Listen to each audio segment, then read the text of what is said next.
اعوذ باللہ من الشیطان الرجیم بسم اللہ الرحمن الرحیم۔ کارساز واقعہ جس میں قاتل نتاشا نے 5 لوگوں کو اپنی گاڑی کے ساتھ ہٹ کیا تھا، جس میں باپ بیٹی کی ڈیتھ موقع پر ہی ہو گئی تھی۔ کوشش کی گئی اس کے وارثین کی طرف سے، لواحقین کی طرف سے، کہ اس کو پاگل ڈکلیئر کر دیا جائے، کروا لیا جائے۔ تو یہ دیکھیں، اس نے حلیہ بھی اپنا بالکل پاگلوں والا بنایا ہوا ہے۔ کوشش اس نے پوری کی ہے، اور لیکن اس کوشش میں وہ بظاہر کامیاب نہیں ہو سکے،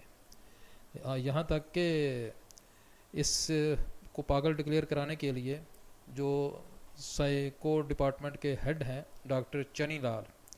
مبینہ طور پہ یہ رپورٹ ہوا ہے کہ ان کو بھی 20 کروڑ روپے کی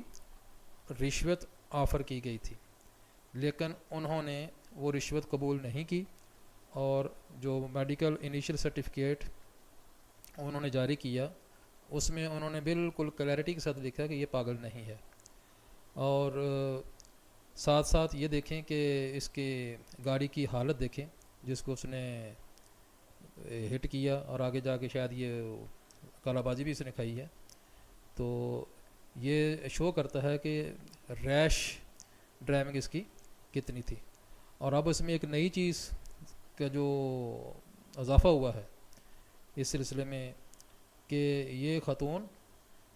جو ڈرائیونگ کر رہی تھی نتاشا، اس کے پاس ڈرائیونگ لائسنس بھی نہیں تھا، تو بغیر ڈرائیونگ لائسنس کی گاڑی چلا رہی تھی، اور بغیر ڈرائیونگ لائسنس کی گاڑی چلانا 302 کے انڈر آتا ہے۔ لیکن حیرانگی کی بات یہ ہے کہ پولیس والوں نے جو ایف آئی آر کا اندراج کیا ہے اس میں دفعہ 302 کا کوئی ذکر نہیں ہے۔ قتل خطا کا ذکر ہے، لیکن یہ 302 کا ذکر نہیں ہے۔ لیکن ہو سکتا ہے کہ یہ جو خبر جس نے بریک کی ہے کہ اس کے پاس لائسنس نہیں ہے، اس کی خبر ٹھیک نہ ہو، اور یہ بھی ممکن ہے کہ ان لوگوں نے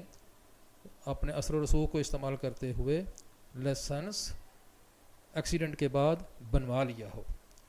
اب صحیح صورتحال کا تو اللہ پاک کو ہی پتہ ہے۔ البتہ اس کی پاگل پن کی صورتحال کچھ اس طرح سے ہے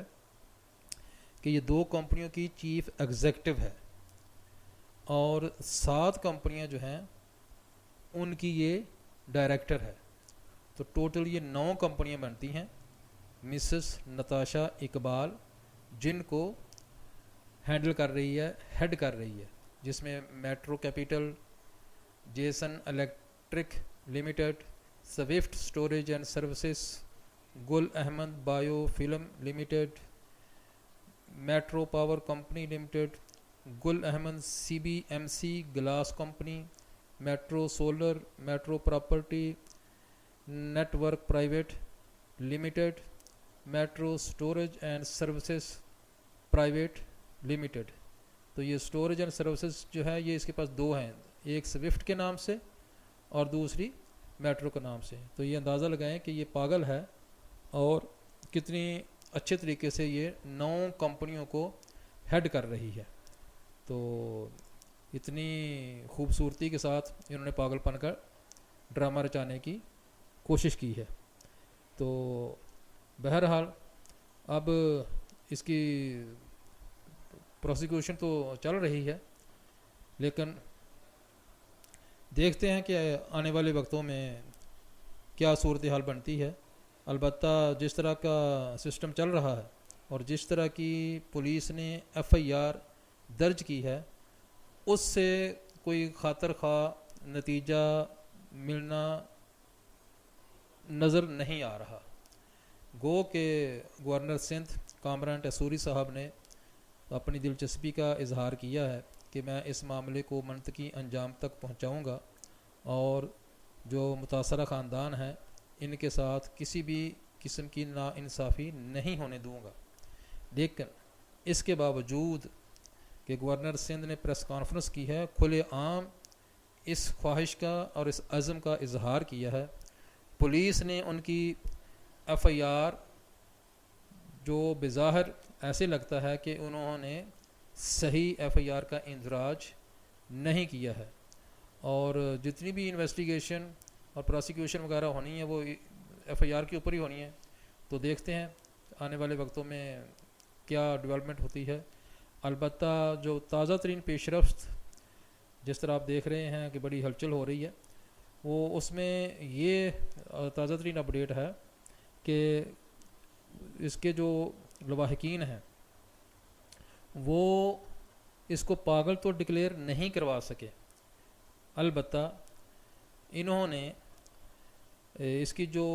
میڈیکل رپورٹس آئی ہیں بلڈ کی اور یورین کی، اس میں بلڈ کی رپورٹ تو ایسے رپورٹ ہوا ہے کہ وہ بالکل صاف ہے، اس میں کوئی اس طرح کی انڈیکیشن نہیں ہے۔ البتہ یورین کی رپورٹ جو آئی ہے اس میں اس کو ڈرگس استعمال کرتے ہوئے یا ڈرگس کا عادی پایا گیا ہے، اور ڈرگس بھی آئس ہے۔ تو اب لگتا ہے ایسے ہے کہ یہ بھی فیبریکیٹڈ ٹائپ ہے۔ اب چونکہ وہ پاگل پن والی جو ان کی کوشش تھی اس میں تو ان کو کامیابی نہیں ملی، اب یہ اس نشے والی لت جو ہے اس میں جو رپورٹ میں ڈاکٹر نے لکھ دیا ہے کہ یہ آئس کی عادی ہے اور آئس کی انڈیکیشن یورین میں پائی گئی ہے، تو اب اس کو بنیاد بنا کے وکلاء جو ہیں وہ اس کو بچانے کی یقیناً کوشش کریں گے۔ تو اب دیکھتے ہیں کہ کامران ٹیسوری صاحب کہاں تک کامیاب ہوتے ہیں، اور یہ یقیناً اثر و رسوخ والے لوگ ہیں، روپے پیسوں والے لوگ ہیں، تو لوگوں کو اللہ پاک معاف فرمائے خرید بھی سکتے ہیں۔ تو اللہ پاک سے دعا کرنی چاہیے کہ اللہ پاک جو مظلوم خاندان ہے اس کو اس دنیا میں بھی انصاف دے، اور آخر میں تو یقیناً انصاف ہوگا۔ لیکن ان کی بے شرمی اور ڈٹائی کا اندازہ آپ اس سے بھی لگا سکتے ہیں، اور اس کے کانفیڈنس کا اندازہ بھی آپ اس سے لگا سکتے ہیں کہ اس کو اتنا کانفیڈنس کیسے مل گیا کہ ایک دن پہلے یہ اپنے آپ کو پاگل ڈکلیئر کروانے کی کوشش کر رہی ہے، اور حلیہ بھی اس نے ویسا ہی بنایا ہوا ہے، اور ٹھیک اگلے دن یہ جب عدالت سے باہر نکلتی ہے تو یہ دیکھیں، یہ اس کی مسکراہٹ دیکھیں، اس کے چہرے کے اوپر اطمینان دیکھیں، اور دونوں ہاتھوں کا وکٹری نشان دیکھیں۔ اب سمجھ نہیں آ رہی کہ وکٹری کا نشان کس کو دکھا رہی ہے، آیا کہ عدالتی نظام کو یہ وکٹری کا نشان دکھا رہی ہے،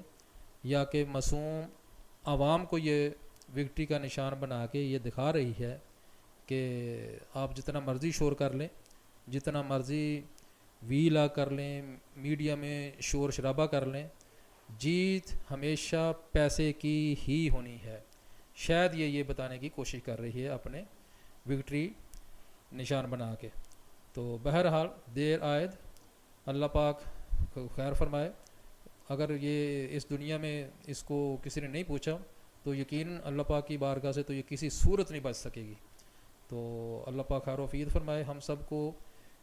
جو مظلومین ہیں ان کے حق میں اپنی بساط کے مطابق آواز بلند کرنی چاہیے۔ السلام علیکم، اللہ حافظ۔